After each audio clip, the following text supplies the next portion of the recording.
ನಾನು ಹೇಳಲು ಹೊರಟಿರುವುದು ರಾಜ್ಯದ ಪರಿಸರ ಅರಣ್ಯ ಮತ್ತು ಜೀವಿಶಾಸ್ತ್ರ ಸಚಿವರಾದ ಮಾನ್ಯ ರಮಾನಾಥ್ ರೈಯವರ ತವರು ಕ್ಷೇತ್ರ ಬಂಟ್ವಾಳ ವಿಧಾನಸಭಾ ಕ್ಷೇತ್ರದ ನೇತ್ರಾವತಿಯ ಕಥೆಯನ್ನು.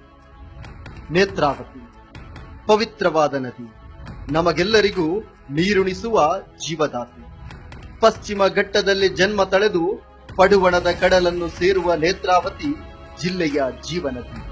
ಬಂಟ್ವಾಳದ ಅನ್ನದಾತರ ಕೃಷಿ ಚಟುವಟಿಕೆಯ ಜೀವಸಲೆ.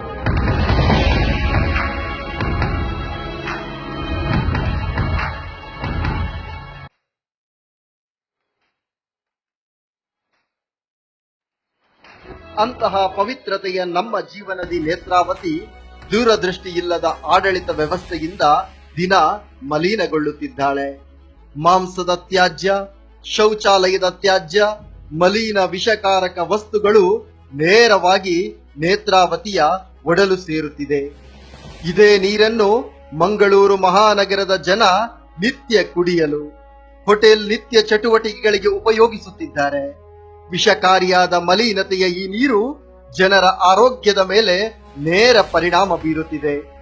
ಒಂದೆಡೆ ನೇತ್ರಾವತಿಯ ತಿರುವಿನ ಕೂಗು ಏಳುತ್ತಿದೆ, ಇನ್ನೊಂದೆಡೆ ಮುಂದಿನ ಜನಾಂಗಕ್ಕೆ ನೀರುಣಿಸಬೇಕಾದ ನೇತ್ರಾವತಿ ಮಲಿನಗೊಂಡು ಅಪವಿತ್ರಗೊಳ್ಳುತ್ತಿದೆ. ಒಳಚರಂಡಿ ಅರ್ಥಾತ್ ಡ್ರೈನೇಜ್ ವ್ಯವಸ್ಥೆಯನ್ನು ಕಾಣದ ಕಳೆದ 30 ವರ್ಷಗಳ ಮಾನ್ಯ ಸಚಿವ ರಮಾನಾಥ್ ರೈಯವರ ಆಡಳಿತ ವೈಖರಿಯ ಪ್ರಶ್ನೆ ಮಾಡುವಂತದ್ದೇ. ಸಹಸ್ರ ಕೋಟಿಯ ಅನುದಾನವನ್ನು ತಂದಿದ್ದೇನೆಂದು ಹೇಳುವ ಮಾನ್ಯ ಸಚಿವರು ಕಳೆದ 30 ವರ್ಷದ ಆಡಳಿತದಲ್ಲಿ ನೇತ್ರಾವತಿಯ ಪವಿತ್ರತೆಯ ಕುರಿತು ಯೋಚನೆ ಮಾಡದೇ ಇರುವುದು ಬಂಟ್ವಾಳಿಗರ ದುರ್ದೈವದ